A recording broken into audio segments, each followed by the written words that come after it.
Welcome to Missed Calls from Earth, where conversations inspire conservation. Today's guest is Sridevi Changali, co founder of Masons Inc. Studio, architect and conservationist working at the intersection of sustainable design, heritage restoration, and climate responsive architecture. This is a conversation about building spaces that don't just look beautiful but also respect nature. She is the one who answered Earth's missed calls. Please welcome Shri Devi. So we welcome Shri Devi Changali to our podcast Missed Calls from Earth today. She has answered one of missed calls from Earth, and that's why we are here and we are talking to her. Sri Devi, can you tell us what is Masons Inc. Studio? So Mason Sink Studio is essentially about a decade plus old architectural practice. Um, we do the traditional conventional architecture as well in terms of our practice, but what really makes us stand out is the three verticals that we focus on. One being sustainable development and architecture. The second being heritage conservation, which is my passion and my expertise. And the third being social architecture. So Mason Sink Studio is essentially about a decade plus old architectural practice. Um, we do the traditional conventional architecture as well in terms of our practice, but what really makes us stand out is the three verticals that we focus on. One being sustainable development and architecture. The second being heritage conservation, which is my passion and my expertise, and the third being social architecture. So we both Rosie, my business partner, and I strongly believe that architecture can go beyond the calling of just creating beautiful spaces. We really believe that architecture can be a driver for positive social change. We believe in activism through architecture. We believe in inclusion, and we believe that the need of the hour is looking at climate responsive and sensible architecture rather than Right. just focusing on the aesthetics. Right. Oh, that's interesting. Why did you choose the name Masons Inc.? That's a question we get very often because different people have their own interpretations of it. A lot of people think it's INC, which it's not. It's not an incorporation. It's an INK. Yeah. Yes, so it's essentially so our both Rosie and I started our practice in Orwell Earth Institute, where we Yeah. worked extensively on sites, hands on, and we worked very closely with the masons. And we soon realized that architects without the masons who actually build the structures are, your designs will just remain on paper. So we Right. wanted to kind of cherish and celebrate the hands that make our designs a reality. So we are kind of we gave we kind of felt that that should be a big part of our practice, and hence the name itself has masons on it, and the ink is what we kind of contribute to. The other way of looking at it is also that we are architects who ourselves are quite hands on. We also Right. do construction, we also do capacity building.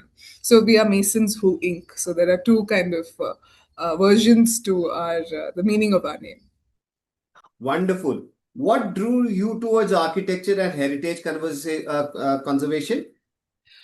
So it was very early on that I realized that right from the college days we were exposed to sustainable practices. We had electives in sustainability and we had an elective in heritage conservation, where we documented several old buildings. We documented an old temple close to Mangalore. We documented some 500-year-old houses in Kundapur. So I think that's when the first interest and exposure to heritage was. And for me, I personally believe that conserving older buildings or extending the life of older buildings is the first step to sustainability. So I think that's the main draw for me when it comes to heritage. Okay. You recently underwent specialized training in Morocco. What was it about? How was it? Uh, Yes, it was amazing. It was, I would say, a life-changing experience. So, So how that happened was we won a grant a couple of years ago. It's called the Intbau grant, and they were the fellow grantees. Where the grant we won was for our work in the space of gender and climate change. So we have a site close to Bangalore where we worked with women masons, and it was to promote that cause that we won the grant. And Terra Chidia, which is a Spanish organization, also won the grant for a similar initiative they were doing in Morocco. So it was kind of, we were attending a workshop organized by Terra Chidia in a small village in Morocco called Inzerki. And there it was we went there to understand how they engage with community effectively. And also through this 1 week workshop, we not only learned techniques like, mud roofing, tadlak, working with lime, etc. We also lived with the communities there, and through the workshop, their houses, which were dilapidated and they didn't have funds to repair, through the workshop and through the volunteers in the workshop, we kind of fix the rural houses, and it's like a Wow. continuous process. So that was the workshop that we attended in Morocco. Must have been nice. Absolutely amazing, completely cut off from the rest of the world. So it was really great, both in terms of technical knowledge and in terms of the soft skills of engaging with community and how their model works in a location like that. Okay, okay, interesting. What is why is it important to combine sustainability, heritage, and social architecture? So I think, luckily for us, Rosie has specialized in mud as a material, and there's a lot of science and understanding behind it. She's done a postmaster from Crater, which is a French institute, and it's the UNESCO chair for urban architecture globally. Okay. So that's where she has specialized. So she has the understanding of working with it as a practical material, and she also has a scientific understanding of mud. And we realize that there is a lot of interlinkages between, say, heritage, where a lot of our houses traditionally were built out of mud. There is some component of mud, stone, lime in any kind Yeah. of rural housing that you see. So there's where the heritage kind of overlaps. And mud as a building material is very conducive for kind of a community engagement. So even if you look Right. at our traditional vernacular style housing, when it comes to the upkeep and maintenance of it, it's linked with the crop cycles, it's linked with the seasonal changes, and everybody comes together as a community to fix their each other's houses. So although it was a although it was a serendipity that we came together as partners, and then the social aspect kind of it just the materials that we work with and the kind of architecture that we practice, it's very conducive to see all three as interlinked in some way, shape, or form. So that's how the practice has also evolved, focusing on these three verticals. You guys were in the same college. Yes, we were roommates in college, and that very early on we knew that we work well together and that we have the same interests. So it's an ideal partnership. Yeah. And both of you went abroad for further studies. Yes, so I went much earlier on. So after Auroville Earth Institute, I worked with Intact Pondicherry for a bit, after which I went to the UK for my master's in conservation. Rosie, on the other hand, worked with Auroville Earth Institute, then was a consultant to a couple of NGOs in India. And after 6 years of practice, she chose to go to Clater, which is in Grenoble, France, for her postmaster degree. Wow, wow, wow. But why is sustainable architecture still seen just as an alternative? That is something that we're working strongly towards, where it should become the norm and not a choice. Um, if you ask me why, I think it's a very layered answer. There are multiple reasons to why it went from being the way of life in the past to now becoming an alternative. Um, a lot of industrialized materials like cement, steel, glass, uh, are easier to work with. Right. Unfortunately, they come in bags. You know how to work with them. And there was a so after the industrial revolution, also once cement came into India in the mid 1900s, it was an easy absorption, because and it's also seen as something that the rich build with, although that's changed. So for when we Right. work with rural folk, when you have a kind of a pakka house, it means that I've done well in life. So it's all those mindset shifts that have happened gradually over the years that has shifted from us being a society very rooted in our vernacular natural materials to a society that looks more towards the West for inspiration. But now I think the trend is changing quite well. You have the so-called affluent um folks who live in urban areas who work with IT who are wanting to connect back to their roots, and they're wanting their yearning for that kind of nostalgia that they remembered from their childhood. So they are Right. building with mud. So we're hoping that there's a top down and bottom up kind of approach where we can make make it back into the norm. And with, of course, it's not that. So one clarification that I want to make is that there are no bad materials. It's just the bad usage of those materials that make it an ineffective and sustainability, so like an unbalanced building. So it's just like a proper understanding of the material needs to come in, and then you can use it in whatever context that you have. So unfortunately, it's through the years that the mindset changes happened, and then you think Yes. of those as superior materials and these as inferior materials. But the honest truth is each material has its kind of contribution to it, and it's very important to understand it very well before you start applying it in your buildings. What is fundamentally wrong with the way modern cities are built today? I feel there's a lack of understanding of context and climatology. I feel, again, we've always been very in awe with the West. So you start kind of incorporating things that works in those kind of climates and typologies, and you just start aping the West. So that is, I think, one major challenge that we have, especially where I'm sitting in Bangalore. It's kind of what you see. I mean, if you look at any city's major city skyline, you can't really differentiate one from the other. You take Mumbai, you Right. take the CBD of Mumbai, Delhi, Bangalore, they all end up looking the same, whereas all three cities that I mentioned right now have very different climates and very different ways in which you need to approach it.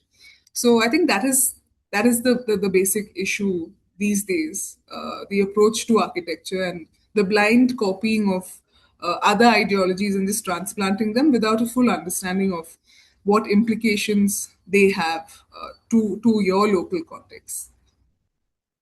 Yes. Why do traditional Indian buildings seem hotter than otherwise? In the sense, which you mean the older buildings? The newer buildings are hotter than the older buildings. Yes, I mean that's pure science. So there are some understandings that we need to have. So, being a largely tropical country, our biggest heat gain is from the south and the west.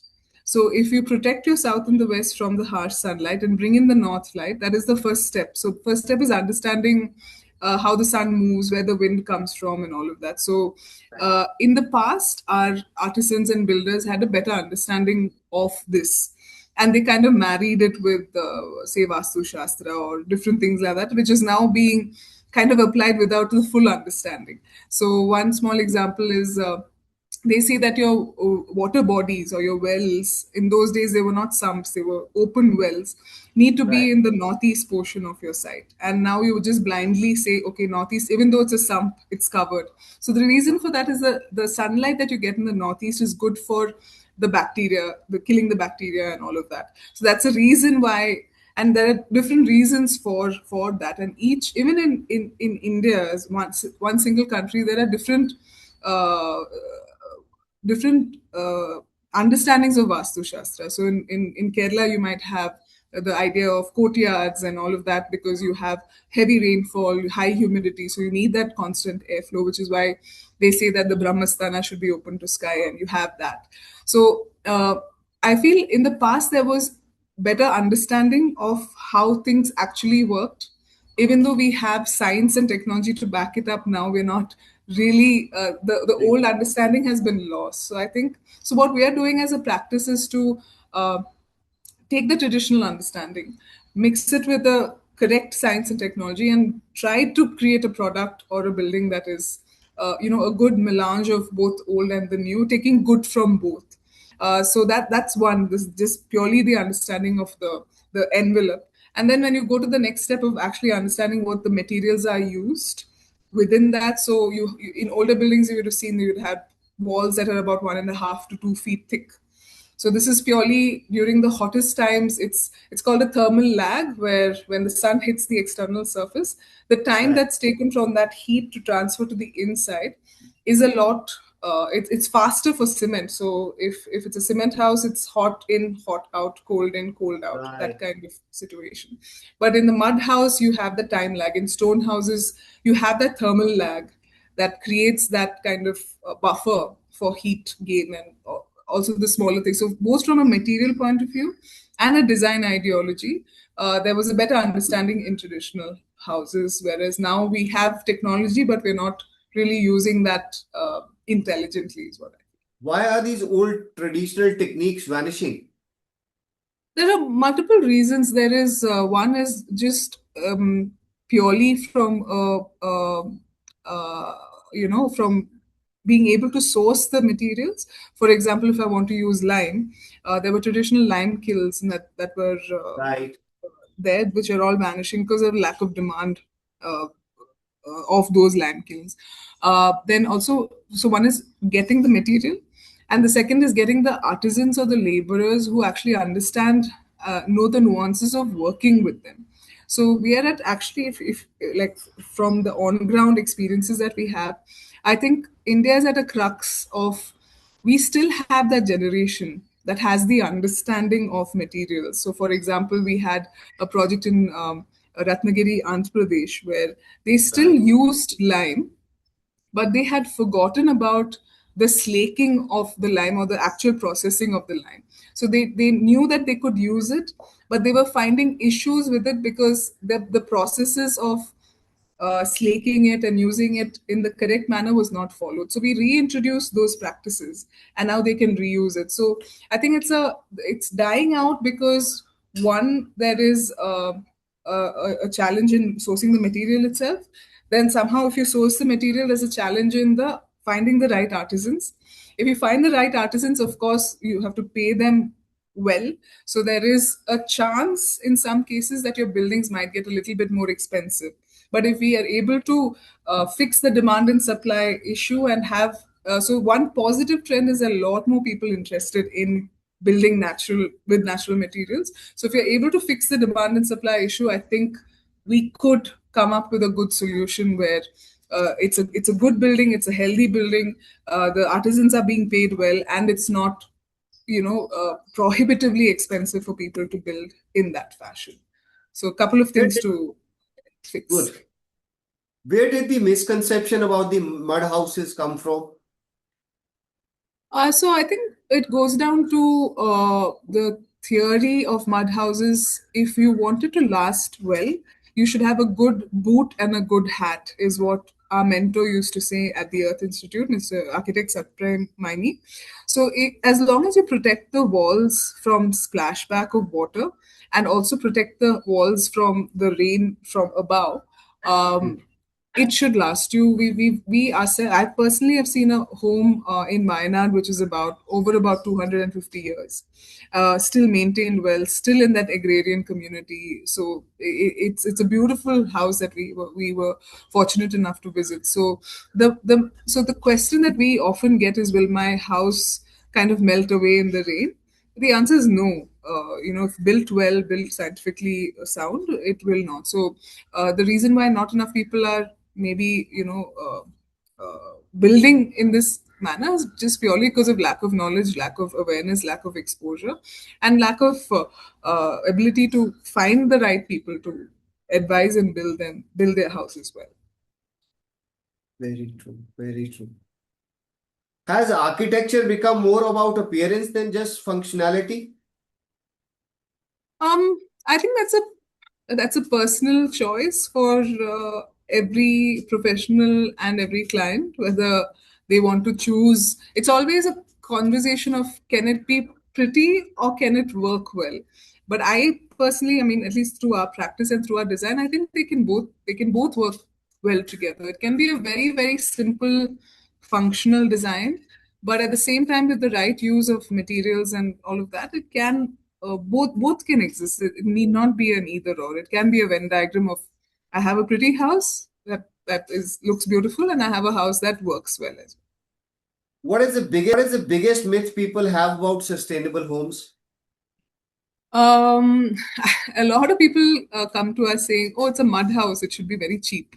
So they want us to build them cheap houses, which is not something that we promote or we do. We build cost effective homes. There's a Right. big difference between cheap and cost effective. So, a cost effective home might even mean that I might spend about 5 to 7% more in terms of cost. But if you look at the home and what it pays back over a period of 10 to 15 years, the benefits are a lot more. So I need not use any electricity during the day because it's just that comfortable. There's enough light, there's enough ventilation. So your AC load. So a lot of our houses, the clients are very skeptical. They say, will we need an AC? We say, you won't need an AC, but we'll give you a provision anyway. And I feel 90% of the homes we've built, they have installed the ACs but have never had to use them. So Wow. that's the main concern. Why is thermal comfort becoming such a major issue in Indian cities? I think there's an interesting way to look at thermal comfort. It's there's an interesting concept that I heard during the last Venice Biennale that we attended, is about being at the edge of comfort. Now, a human body to be comfortable, even 27 to 30 degrees, you can still be comfortable. But Right. we switch on our ACs at 17 degrees, 16 degrees, 20 degrees. That's actually not good for the human body. So it's Right. also about how if you sweat a little bit, it's good for you. It's not that you need to be always. So there's that concept, and there's also changing your wardrobe.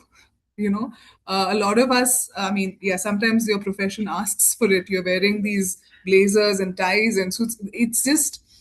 It's like you're creating a problem for your own body, and then you're creating a problem, and then you're adding to it by adding ACs, driving in AC cars, and all of that. So I think it's Right.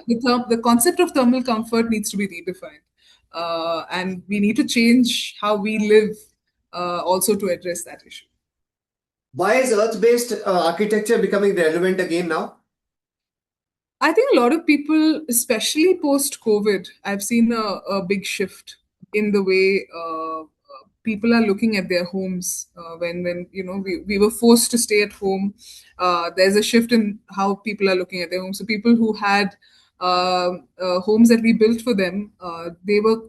There was one office space that we built in Cochin where it was right next to the founder's home, so he would go to that earth structure every day, and it really did help him to be more productive. And even though it was quite morose, the situation outside, being in a well-designed space helped the mental health of that person. So I think the shift we've seen a lot more post COVID, where health and the health of where you live has become important. So one additional thing is that we don't see buildings as part of our strategy to live healthier. You eat good food. Organic food is in now. Organic clothes like bamboo and all those natural based is in.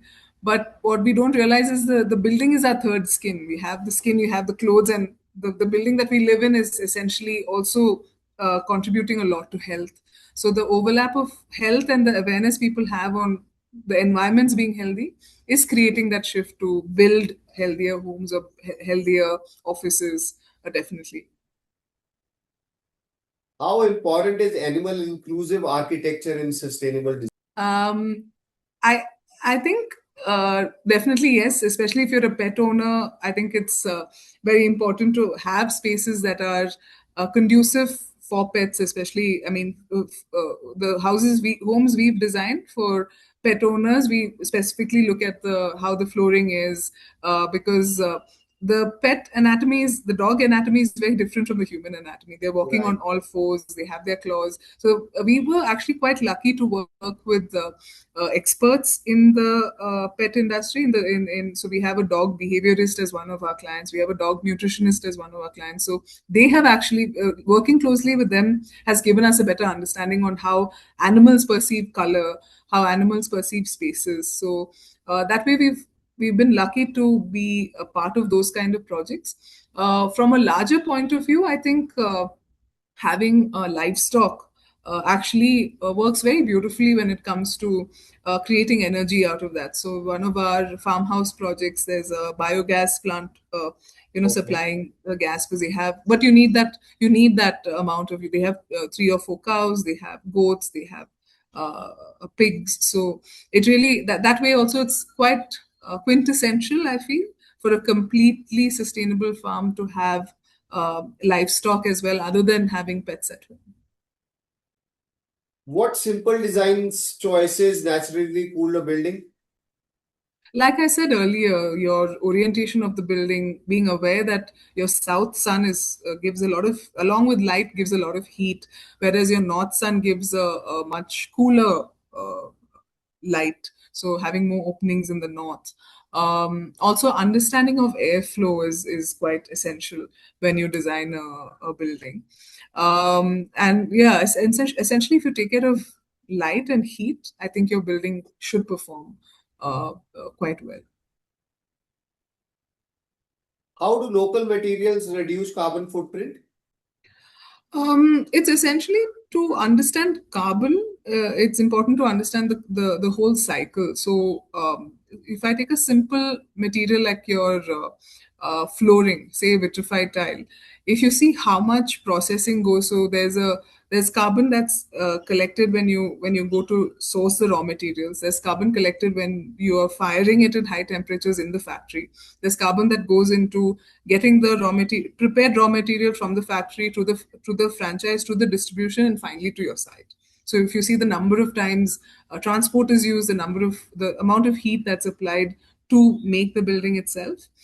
Whereas if you go locally and when you're using mud, you're using it from your site, mostly from your site if it allows for it.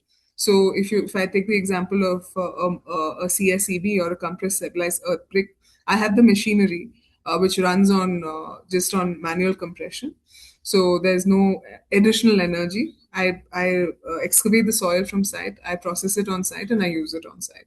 So there's no transport, there's no heat, there's nothing applied to it. So it's from that all the processes that adds up to the final carbon is what we're trying to eliminate by going as local as possible.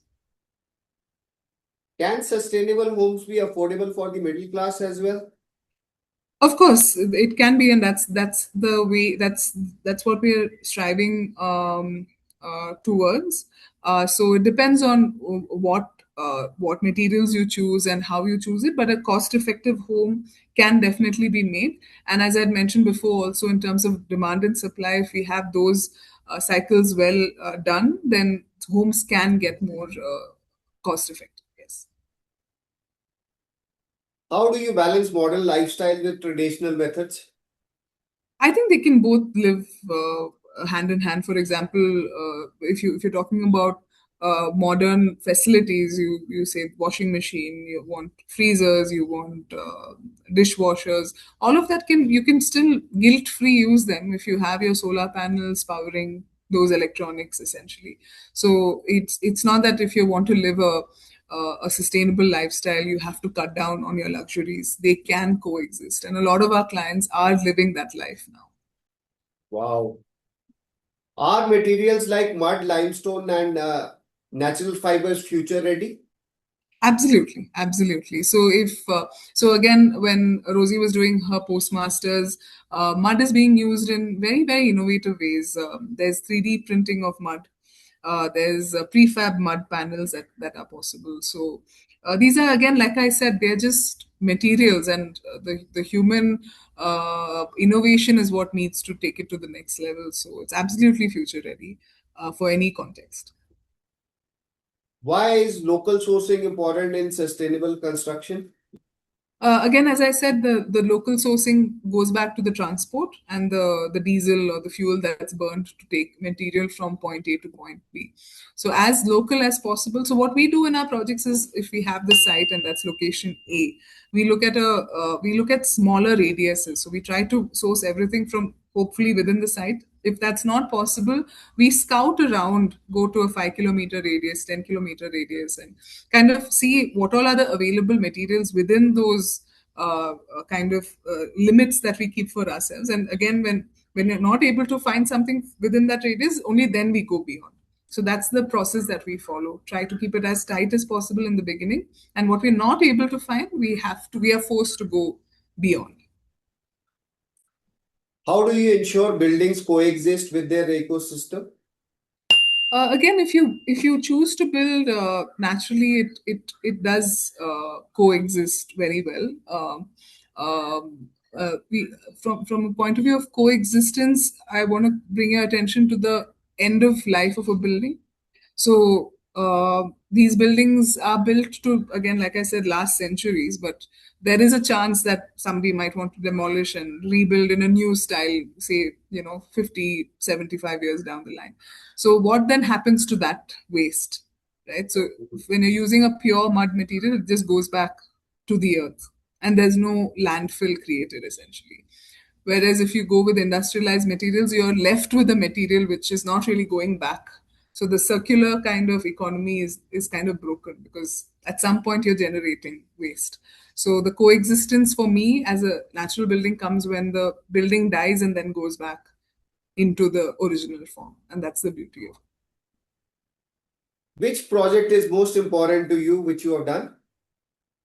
I think every project is like a child to us that we've had to give up to, at the end of the construction. But something very close to our hearts is a project called Cheerville, which is our first natural, completely natural building where there's no cement that has entered the site at all. So, and even the client was a very aware. We were very lucky to have a very aware client. She knew exactly what she wanted, and she also had this very strong desire to make a positive social impact. So that was again another project where we used a majority of women masons. We trained them in certain techniques, and it was a huge, it was a really good learning curve for us in terms of how to engage with community, how to use. So we used lime extensively in that building, although we had used it in smaller ways before. We used lime, we used mud, we used earth bag dome. So she was very open to experimentation. So currently, I feel the project closest to our hearts is Cheerville, which is a farmhouse in the outskirts of Bangalore. Okay, outskirts of Bangalore. Wow, that's nice. How does architecture influence mental well-being? I think definitely it does. I don't think. I mean, if you look at where human beings first came from, I don't think they were meant to be indoors for this long. So we need to have, a connect to the outside. So if you create an architecture that kind of seamlessly combines the interiors and the exteriors and have a beautiful landscape, which makes sense with indigenous species, and it automatically puts you in a better frame of mind. So design really does influence the psychology of the person using the space. What traditional Indian architectural practice can modern cities bring back? That's an interesting question. One is definitely the materials can be brought back. It's not necessary to use glass facades, especially in places where the climate does not change much. We Yeah. can use jalis effectively. Different concepts like terracotta, all that can be applied even on larger scales, higher buildings, multi-story buildings, and all of that as well. So I think the use of courtyards in larger buildings, use of stack effect, removing hot air from the building, and all of that, those can also be applied. Yes, we may still need air conditioning again because of the way in which climate change is going. The summers are getting hotter, so we may still need additional mechanical ventilation. but the load on that can be reduced quite a bit. So instead of going for 100 tons of cooling, you can significantly reduce the tonnage of the air conditioning if the design has been inspired from older traditional vernacular styles of architecture. What kind of challenges did you face as a totally woman-led architectural company? Um, I wouldn't call them challenges. I think they were all learnings at different stages in our career. So, yes, I mean, like a lot of industries, construction is a very a male-dominated field. So, and it's changing now slowly. So there is that understanding that okay, maybe a woman may not be able to be on site. Maybe she won't be able to carry heavy weights, and so those kind of even the when there's any big decision to be made, sometimes they look at the male counterpart who may be just an intern who's just starting to learn. But I feel those are all just part of the learning. It's just part of the journey, so we don't stress much on that. And now, having been in the industry for about 12 or 13 years, we don't sweat it too much. It's we are open to asking questions where we don't understand. We work closely both with men and women on site. So I feel every hurdle that we face, be it gender based, be it growing the company, is all part of. I feel it's just part of an entrepreneur's journey, and yeah. So uh, the challenges are actually stepping stones to getting better at what we do. Why was training women masons and workers important to you?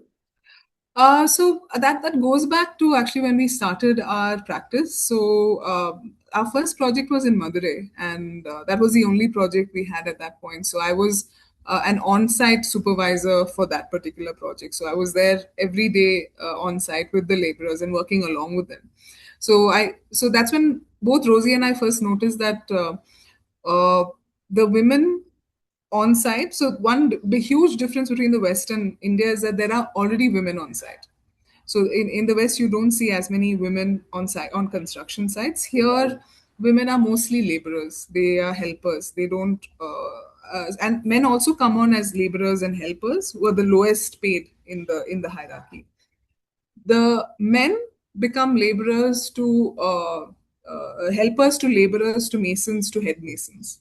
There is a general informal training of them on site, but the women don't get trained ever to become that. So we started by questioning that, and we realized that they can still they why not train women as well to earn better, to have a more inclusive work site as well. There's one aspect of it which is in the offices, which is an easier aspect I feel to Uh, address. But on work sites, we saw that there is still a glass ceiling when it comes to laborers. So we just wanted to question and shake up that ideology a little bit. And when we started looking deeper into that, there are other organizations who've also tried and trained women laborer in regular construction. We thought we can add a layer to it with by training them in green livelihoods. So that's where the whole idea came from. Interesting, interesting. What have local craftsmen taught you over these years? A lot. So it's what we've realized, it's very different to sit in a cabin or sit on your laptop and make drawings. But when you actually take those drawings to site and sit with them, they teach you a lot more about how it works practically on site. And that's how our decade of practice has grown, by not seeing the office and site as two separate things, but two things that could learn from each other. So a lot of the practical detailing, a lot of the way in which we approach buildings has come from the artisans that we've been very lucky to work with. So that's a huge, and that's again goes back to our name as well, Masons Inc. What does a truly sustainable Indian city look to you in the future? A truly sustainable Indian city is where people don't have to. So I think that probably comes at a macro level. So we are currently working in the space of micro level, like building unit level. Right. But if you want to see a city as sustainable, it needs to go to the the policy side of things, the land use side of things. So you shouldn't have to drive 2.5 hours, which is the life of some people here in Bangalore, to reach your work. That Right. itself is a huge waste, both from an energy point of view and also from a mental health point of view. So I think the first thing to tackle would be land use and creating different nodes and hubs which are kind of independent, and where you don't have to travel large distances for work and entertainment or whatever. So I think first thing to do is that, and then it comes to the building level, where the buildings itself need to be sustainable. Transport is a huge contributor to carbon as well. So you need to first have good neighborhoods, walkable neighborhoods, figure out your metro lines and your infrastructure as a city, and make it more walkable. Especially, okay, in majority of India, the cities are not walkable because of the climate, but there are a few cities where you could walk. Bangalore being the case in point, you can walk in Bangalore without becoming a sweaty mess, right? So I think the governments need to look at their infrastructure properly, and that could lead to a more sustainable city. Can architecture become one of the biggest climate solutions? Absolutely, because we are one of the biggest problems. So we should become one of the biggest solutions. We contribute to about 40% of the carbon emissions as an industry. So if you are part of a big problem, you should be part of the big solution as well, is what I believe. What is one thing homeowners can do immediately to make homes sustainable? An immediate fix for a current home, I feel, is to a lot of homes these days are looking at completely revamping their interiors, getting a swanky new renovation done. So people do come to us for renovation projects as well. So what we encourage them then is to see what can be reused and what can be repurposed. So you start there, like if say you're changing your furniture, do you really need to throw out the entire thing, or can you just give it a fresh coat of varnish? Can you take it the I think because of, again, the fact that we have a lot more money that is expendable, you end up buying new things instead of actually fixing what you have. Even when you look at your appliances and gadgets, the whole idea of I can take this to an electrician and get it fixed is become something completely alien. So I think for current homeowners, always think before your next purchase. Can I fix this and run it for another 5-10 years, or do I really need to spend that money to Or get buy something, something? buy something? So that would be the immediate step, I feel. Are clients becoming more conscious about climate responsive designs?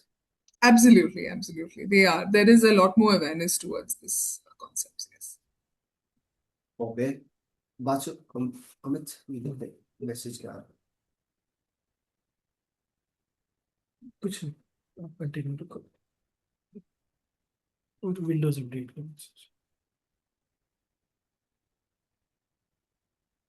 What advice would you give to young architects entering sustainability?